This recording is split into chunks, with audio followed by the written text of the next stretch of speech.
Tom Kuriakose കൂടി ചേരുന്നുണ്ട് കൊച്ചിയിൽ നിന്ന്. ടോം, ഈ ഡാനി സൂചിപ്പിച്ചതുപോലെ എറണാകുളം അങ്കമാലി അതിരൂപതയുടെ ചുമതല കൂടി വരുന്ന സാഹചര്യത്തിൽ അവിടെ ഈ ഏകീകൃത കുർബാനയിൽ ചൊല്ലിയുള്ള തർക്കങ്ങൾ അത് രൂക്ഷമായി നിൽക്കുന്ന സാഹചര്യമാണല്ലോ.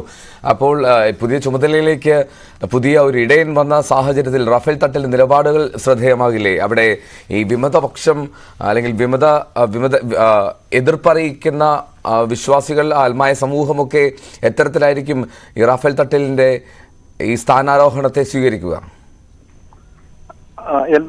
സീറോ മലബാർ സഭയുടെ മേജർ ആർച്ച് ബിഷപ്പായി മാർ റാഫേൽ തട്ടിലിനെ നിയമിച്ചതിന് പിന്നാലെ, ഇന്നലെ തെരഞ്ഞെടുത്തതിന് ഔദ്യോഗികമായി പ്രഖ്യാപിച്ചതിന് പിന്നാലെ അദ്ദേഹത്തിന്റെ ഒരു മുൻപത്തെ, അതായത് ഏതാനും നാളുകൾക്ക് മുൻപുള്ള ഒരു വീഡിയോ വ്യാപകമായ രീതിയിൽ സഭാ വിശ്വാസികളുടെ പ്രചരിക്കുന്നുണ്ട്. അദ്ദേഹം ഈ കുർബാനയുമായി ബന്ധപ്പെട്ട് വളരെ വ്യക്തമായ നിലപാട് പറയുന്നുണ്ട്. അതായത് സിനഡും സഭാധ്യക്ഷനും പറയുന്ന തീരുമാനത്തിൽ യാതൊരു വിട്ടുവീഴ്ചയും പാടില്ല, അതാണ് സഭയുടെ ഔദ്യോഗികമായ നിലപാട് എന്ന് വളരെ വ്യക്തമായി പറയുന്നുണ്ട്. അതായത് ഈ ഏകീകരണ കുർബാന വിഷയത്തില് നിലവിലത് മാർപ്പാപ്പയുടെ പരിഗണനയിലാണ്. മാർപ്പാപ്പ അന്ത്യശാസനം നൽകിയിട്ടുണ്ട്, കർശനമായ നിർദ്ദേശം നൽകിയിട്ടുണ്ട്. സിനഡിനെ അനുസരിക്കണം, ഏകീകൃത കുർബാന നടപ്പാക്കണമെന്ന നിർദ്ദേശം നൽകി. ഈ കഴിഞ്ഞ ഡിസംബർ 25 മുതൽ, അതായത് ക്രിസ്മസ് മുതൽ സഭയിലെ, പ്രത്യേകിച്ച് എറണാകുളം അങ്കമാലി അതിരൂപതയിലെ, വിഘടിച്ചു നിൽക്കുന്ന എറണാകുളം അങ്കമാലി അതിരൂപതയിലെ എല്ലാ പള്ളികളിലും ഏകീകരണ കുർബാന നടപ്പാക്കണമെന്ന കൃത്യമായ നിർദ്ദേശം മാർപ്പാപ്പ നൽകിയിരുന്നു. മാർപ്പാപ്പയുടെ പ്രത്യേക പ്രതിനിധിയും സെറിൽ വാസിൽ ബിഷപ്പ് നൽകിയിരുന്നു. അങ്ങനെ കർശനമായ നിർദ്ദേശങ്ങൾ നൽകിയിട്ടും ഇപ്പോഴും ജനാഭിമുഖ കുർബാന തുടരുകയാണ്. സിനഡിനെ അനുസരിക്കാതെ, സിനഡിനെ ധിക്കരിച്ചുകൊണ്ട് ഒരു വിഭാഗം വൈദികർ മുന്നോട്ട് പോകുന്നു. ആ ഒരു സാഹചര്യത്തിലാണ് സഭയിലെ പ്രത്യേകിച്ചൊരു മാറ്റം, ഭരണ നേതൃത്വത്തിൽ ഒരു മാറ്റം ഉണ്ടാകുന്നത്.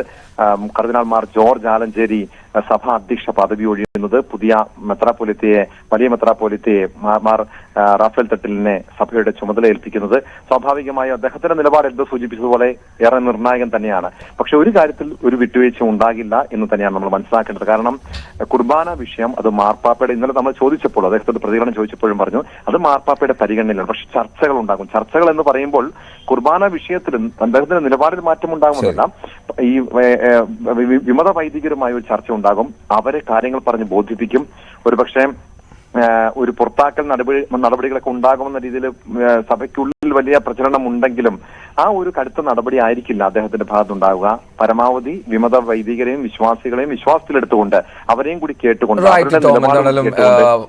റാഫേൽ തട്ടിൽ സ്ഥാനാരോഹണം അത് കാക്കനാട് നടന്നു. ഇനിയുള്ള കാര്യങ്ങളിൽ നിലപാടെടുക്കുന്നത് സംബന്ധിച്ചുള്ള ഒരു ഉറ്റുനോക്കൽ എല്ലാ ഭാഗത്തും ഉണ്ടാകുന്നുണ്ട് എന്നുള്ളതാണ് ഏറ്റവും ശ്രദ്ധേയമായിട്ടുള്ള കാര്യം. വാർത്തയുടെ വിശദാംശങ്ങളാണ് ഡാനി പോളും ടോം കുര്യാക്കോസും നൽകിയത്.